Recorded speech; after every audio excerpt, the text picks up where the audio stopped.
ඔබතුමා කතාවේ භාගයන්මදී සෙව්වන්දී ඔබත් සෙව්වන්දියකට පෙම් බැඳා වගේ නිකන් ඒ වගේ. නෑ මම සෙව්වන්දියකට පෙම් බඳින්නේ නෑ. හැබැයි ආණ්ඩුව මේ දවස්වල සෙව්වන්දියට පෙම් බැඳලා ඉන්නේ. මොකද සෙව්වන්දියෙන් තමයි සතියක් විතර දැන් ආණ්ඩුවට දුවන්න පොඩි අවස්ථාවක් ආවේ. ඉතින් අපි කියන්නේත් ඒකයි.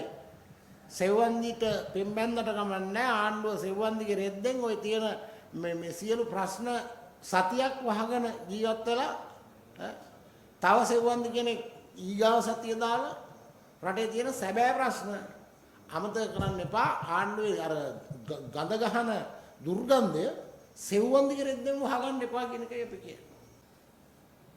දැන් ඒ කියන්නේ ඔබතුමා හැම නැහැ. මොකුත් කැඳවීමක් නැහැ. බය වෙන්න දෙයක් නැහැ. නෑ ඉතින් අපි වැරදි කළා නෑ. අපි ගසා කාලා නෑ. දූෂණ වලට අපි ලක් වෙලා නෑ.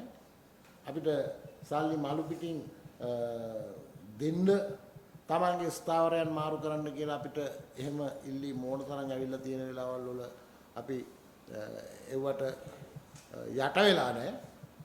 අදටත් තියෙන ඉතින් අවුරුදු 17 18 දාගත්ත සුදියකන වලල්ලයි. ඉනේ කරේ රත්තරන් එල්ලගෙන නැහැ. වත්කම් ප්‍රකාශ වලවත් අපි අතර රත්තරන් අවශ්‍යයක්වත් නැහැ. අපි එදත් එකයි අදත් එකයි මොම හිතන්නේ රවුල්ල පිරිසුදු අපි ඉන්නවා. මම හිතන්නේ සමගි ජන බලවේගයේ ඉන්න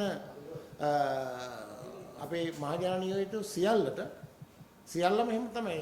සමගි ජන බලවේගයේ ඉන්නේ බහුතරයම නඩු නැති බාන්න. පන්සිල් පද පහ හොඳටම රැකලාද කියලා. පන්සිල් පද පහම නම් මම දන්නේ නැහැ. පන්සිල් පද පහම නම් මම දන්නේ නැහැ. සාමාන්‍යයෙන් අදින්නාදාන අනුන්ගේ දේවල් නොගෙන ඉන්න මන්ත්‍රීවරු තමයි සියලු දෙනාම සමගි ජන බලවේගයේ ඉන්නේ. සමගි ජන බලවේගයේ හොරු නැහැ. පහම රකින්නවද කියන මම දන්නේ නැහැ. අදින්නාදාන වේරමණී සික්ඛාපදං සමාදියාමේ රකින්නවා කියන එක මම දන්නවා.